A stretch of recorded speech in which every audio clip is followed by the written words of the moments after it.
Welcome back to KL01 world of knowledge PSC ക്ലാസ്സുകളിലേക്ക് ഏവർക്കും സ്വാഗതം. എക്കണോമിക്സ് എന്ന സബ്ജക്റ്റിനകത്ത് നീതി ആയോഗ് എന്ന ടോപ്പിക്കാണ് കഴിഞ്ഞ ദിവസം നമ്മൾ ആരംഭിച്ചത്. അപ്പോൾ അതിന്റെ ബാക്കി ഭാഗങ്ങളിലേക്ക് നമുക്ക് പോയാലോ കൂട്ടുകാരെ? പോകാം നമ്മുടെ ക്ലാസ്സുകളിലേക്ക്. നീതി ആയോഗ് ഔദ്യോഗികമായി നിലവിൽ വന്നത് 2015 ജനുവരി 1 എന്ന് പറയുന്ന ചോദ്യം നോക്കിക്കൊണ്ടാണ് നമ്മൾ കഴിഞ്ഞ ക്ലാസ്സിലെ ക്ലാസ്സുകൾ അവസാനിപ്പിച്ചത്. നീതി ആയോഗിന്റെ ആദ്യ സമ്മേളനം നടന്നത് 2015 ഫെബ്രുവരി 8 തീയതിയാണ്. നീതി ആയോഗിന്റെ ആദ്യത്തെ സമ്മേളനം നടന്നത് 2015 ഫെബ്രുവരി 8.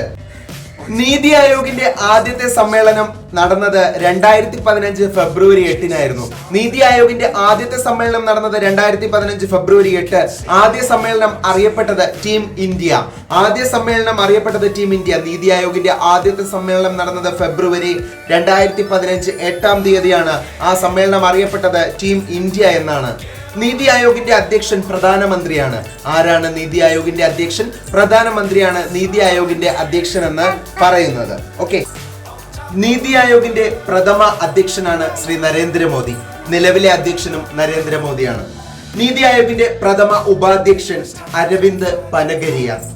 ഇന്ത്യ ദ എമർജിംഗ് ജൈന്റ് എന്ന പുസ്തകത്തിന്റെ രചയിതാവ് Aravind Panagariya. India the emerging giant എന്ന പുസ്തകം എഴുതിയത് അരവിന്ദ് പനഗരിയയാണ്. ഓക്കെ, നീതി ആയോഗിന്റെ പ്രഥമ സിഇഒ സിന്ധു ശ്രീ കുള്ളർ.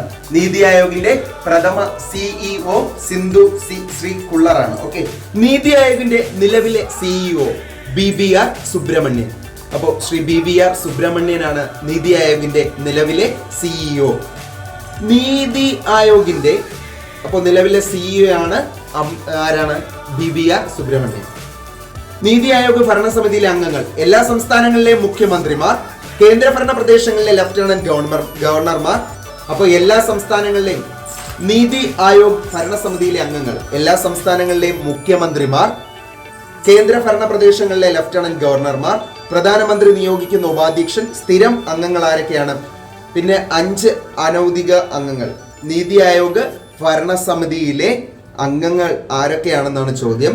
എല്ലാ സംസ്ഥാനങ്ങളിലെയും മുഖ്യമന്ത്രിമാർ, കേന്ദ്രഭരണ പ്രദേശങ്ങളിലെ ലഫ്റ്റനന്റ് ഗവർണർമാർ, പ്രധാനമന്ത്രി നിയോഗിക്കുന്ന ഉപാധ്യക്ഷൻ, സ്ഥിരം അംഗങ്ങൾ, 5 അനൗദ്യോഗിക അംഗങ്ങൾ, സ്പെഷ്യൽ ഇൻവൈറ്റീസ്.